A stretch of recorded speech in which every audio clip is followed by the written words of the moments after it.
தமிழ் மக்களுக்கு வணக்கம். இப்போது ஓடிபியில் காண இருப்பது காங்கிரசுடைய 99 எம்பிகள் பதவியை தகுதி நீக்கம் செய்ய வேண்டும். இதை நான் சொல்லலைங்க. டெல்லியை சேர்ந்த விபோர் ஆனந்த் என்ற வக்கீல் திரௌபதி முர்மு நம்முடைய ஜனாதிபதி அவர்களுக்கு ஒரு கடிதம் எழுதியிருக்கார். அதில் தான் இப்படி சொல்லியிருக்கிறார். அந்த கடிதத்தில் சொல்லப்பட்ட புகார் என்னவென்றால், காங்கிரஸ் கட்சி வாக்காளர்களிடம் கட்டாக்கட் பண பரிமாற்ற திட்டம் மூலமாக உங்களுக்கு பணம் தருவோம் அப்படின்னு சொல்லி வாக்கு சேகரிச்சிருக்கு. இந்த மாதிரி வாக்காளர்கள்கிட்ட எங்களுக்கு ஓட்டு போட்டால் உங்களுக்கு பணம் கிடைக்கும் என்கிற அடிப்படையிலே சொல்லியிருப்பது வாக்குக்கு லஞ்சம் கொடுப்பது போன்றது தான். ஆகவே மக்கள் பிரதிநிதித்துவ சட்டம் பிரிவு 123 கீழ் காங்கிரஸ் தலைவர்களான சோனியா காந்தி, ராகுல் காந்தி, பிரியங்கா வாத்ரா, மல்லிகார்ஜுன கார்கே உட்பட அனைத்து தலைவர்களிடமும் விசாரணை நடத்த எலெக்ஷன் கமிஷனுக்கு உத்தரவிட வேண்டும் அப்படின்னு இருக்குது. இவங்க கொடுத்த வாக்குறுதிகள் மட்டும் இல்லைங்க, கண்டிப்பாக உங்களுக்கு பணம் வரும் என்று சொல்லி காங்கிரஸ் கட்சிக்காரங்க ஒரு கேரண்டி கார்டையும் பெண்களிடம் கொடுத்துருக்காங்க. இந்த அடிப்படையில் உத்தரப்பிரதேசத்தில் உள்ள லக்னோ காங்கிரஸ் ஆபீஸை ஏகப்பட்ட பெண்கள் முற்றுகையிட்டுள்ளனர்.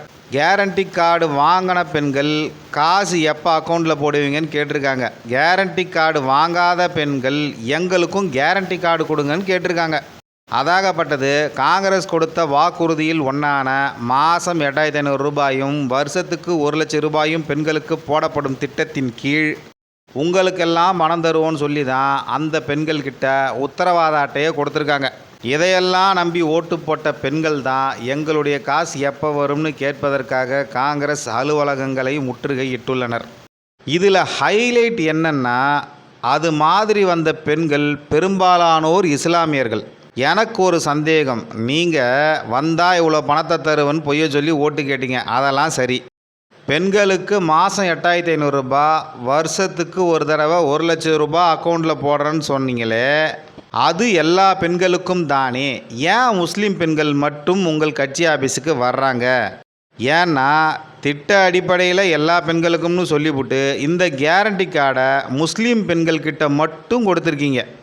நீங்கள் எல்லாருக்கும் கொடுத்துருந்தா எல்லாருமே வந்திருப்பாங்க. குறிப்பாக இந்து பெண்கள் மிக அதிகமாகவே வந்திருப்பாங்க. திட்டம் என்பது அனைவருக்கும் பொதுவானது தானே, ஏன் இப்படி பண்ணீங்க? ஒருவேளை உங்களுடைய கான்செப்ட் படி எல்லா திட்டத்திலையும் முதல் உரிமை முஸ்லீம்களுக்குத்தானோ? இதைத்தான் நீங்கள் சொன்னதா மோடி அவர்கள் பரப்புரையில் சொன்னார். அதை எதிர்த்து பேசின நீங்கள் ப்ராக்டிக்கலாகவே அதை தான் பண்ணியிருக்கிறீங்க. இந்த வக்கீல் எல்லா காங்கிரஸ் தலைவரையும் விசாரணை நடத்தி 99 எம்பிக்கள் பதவியும் தகுதி நீக்கம் செய்யணும்னு கேட்டிருக்காரு.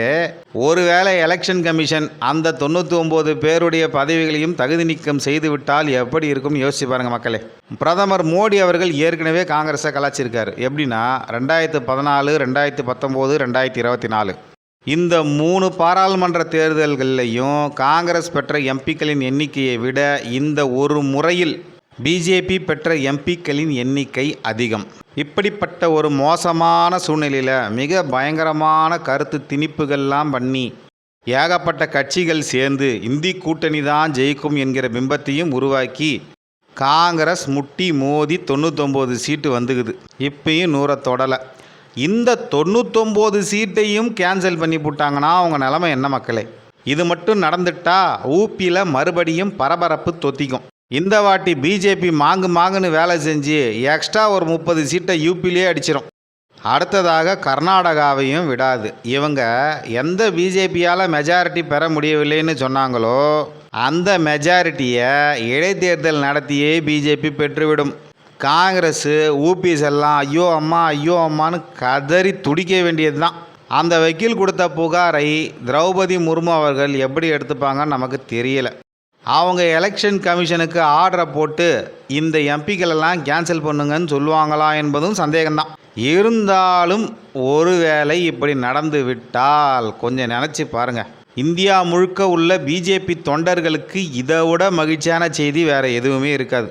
இந்த நியூஸை கேள்விப்பட்டதுலேருந்தே காங்கிரஸ் கண்டிப்பாக பீதியில் தான் இருக்கும். ஒருவேளை செஞ்சிருவாங்களோ? இந்த வக்கீல் புகார், திரௌபதி முர்மு, இது எல்லாமே பிஜேபியுடைய திட்டமோ? திரௌபதி முர்முவை ஜனாதிபதியாக ஆக்கினதே பிஜேபி தானே. அப்படியாப்பட்ட பிஜேபி சொன்னால் செய்யாமல் இருப்பாங்களா? நம்மளுடைய 99 சீட்டுக்கும் வேட்டு வச்சிட்டாங்களா?